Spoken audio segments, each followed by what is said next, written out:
कैसे हो भाई साहब? आप लोगों का बहुत बहुत स्वागत है नॉन कोडर सक्सेस के एक और वीडियो में। तो आज भाई जो हमारा टॉपिक है वो होने वाला है एरो फंक्शन पे, जो कि भाई बहुत ज़्यादा इंपॉर्टेंट फंक्शन है। बहुत ज़्यादा लोगों को कन्फ्यूज़न होता है एरो फंक्शन में, क्योंकि भाई ये एक नया वर्जन है जो हमारा फंक्शन होता है जावास्क्रिप्ट का, उसका एक अपग्रेडेड वर्जन मान सकते हो। तो आज हम लोग यही पढ़ने वाले हैं।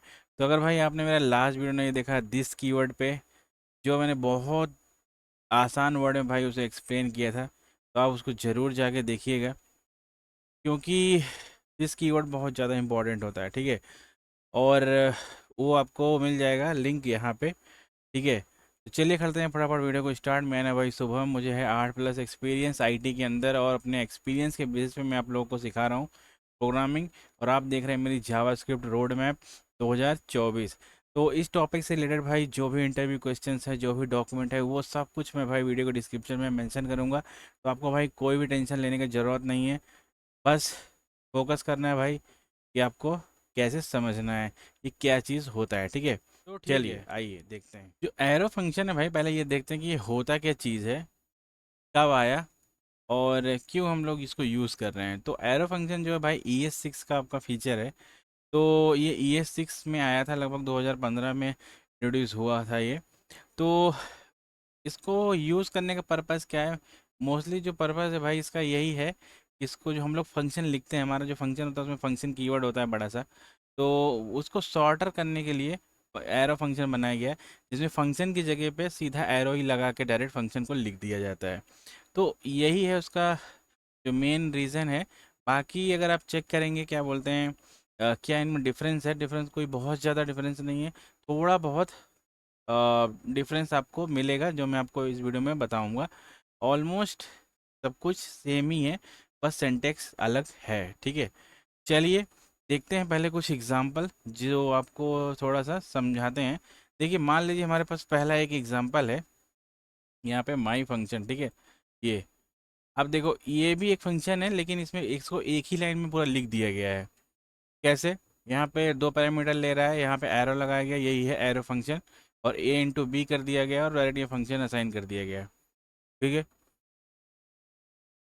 अब देखिए बिफोर फंक्शन कैसे पहले होता था। ठीक है, जब हम लोग के पास भाई एरो फंक्शन नहीं था, तब हम लोग कैसे लिखते हैं इसको। देखिए, आपके पास कोई फंक्शन है, फंक्शन लिखना होगा, फंक्शन कीवर्ड देना है और पैरेंथेसिस लगाना है, और यहाँ पे कर्ली ब्रेसेस देके आपको एक वैल्यू रिटर्न कर रहे हैं इस फंक्शन के अंदर, और इसको एक हेलो में असाइन करेंगे। आप डायरेक्ट फंक्शन नेम भी दे सकते हैं यहाँ पे। तो ये हो गया आपका बिफोर एरो फंक्शन। अब एरो फंक्शन आने के बाद कैसे लिख रहे हैं, देखिए अब ये जो फंक्शन कीवर्ड था ये पूरी तरीके से गायब हो गया। गायब मतलब अब ये यहाँ से हटा के इसकी जगह पे सिर्फ एक एरो लगा दिया गया है।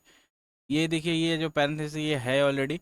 पहले फंक्शन जो है पीछे लिखा जाता था, एरो उसके आगे लगाया जाता है, और वही एरो से ये स्टार्ट होता है फंक्शन। ठीक है, यही इसका बेसिक डिफरेंस है। अगर ये आप समझ गए तो बस साम में ऐसे ही काम करता है।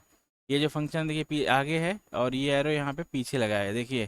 ठीक है, तो अब आपका इस तरह से ये फंक्शन बन गया है, इसको असाइन कर लिया है। चाहो तो देखिए यहाँ पे अगर आपके पास भाई एक स्टेटमेंट है आपके फंक्शन में, एरो फंक्शन में, मतलब एक स्टेटमेंट मतलब क्या, मान लीजिए आपका फंक्शन कुछ इस तरह का है। ठीक है, इसके अंदर भाई सिर्फ आपको एक लाइन रिटर्न करना है, एक वैल्यू ही रिटर्न करना है, मतलब एक ही स्टेटमेंट लाइन है फंक्शन में। आप उसको एक लाइन में भी लिख सकते हो इस तरह से। ठीक है, अगर आपके पास भाई देखिए यहाँ पे पैरामीटर भी है, तो पैरामीटर भी आप एक ही लाइन में पास कर सकते हो, उसको यूज़ कर सकते हो।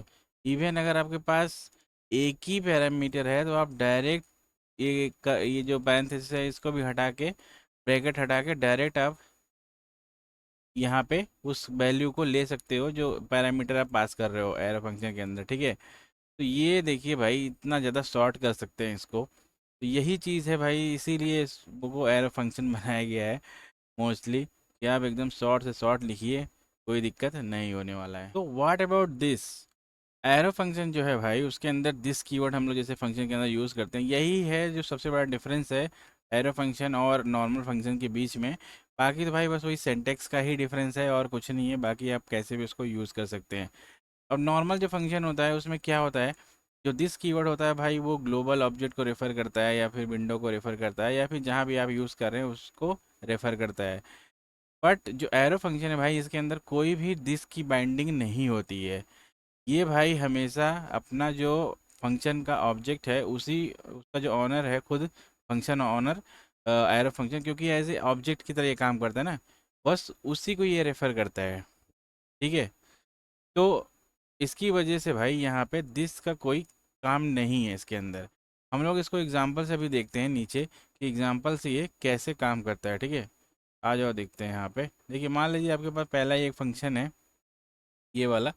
अगर मैं इसको कॉल करता हूँ तो देखते हैं हम लोग क्या प्रिंट होता है। ठीक है, ये नॉर्मल वाला फंक्शन है, यहाँ पे दिस हम लोग कॉल कर रहे हैं। ओके, देखो ये क्या कर रहा है, फंक्शन को रिटर्न कर रहा है। ठीक है, क्योंकि हमने फंक्शन ही प्रिंट किया है, कॉल तो करना पड़ेगा भाई।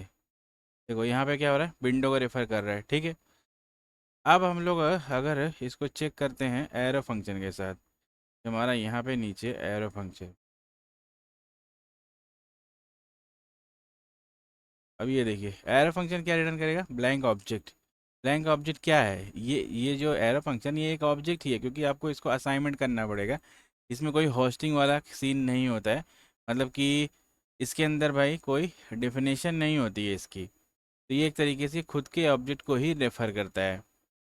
ओके, बट इसमें कोई दिस की बाइंडिंग, ग्लोबल बाइंडिंग नहीं होती है।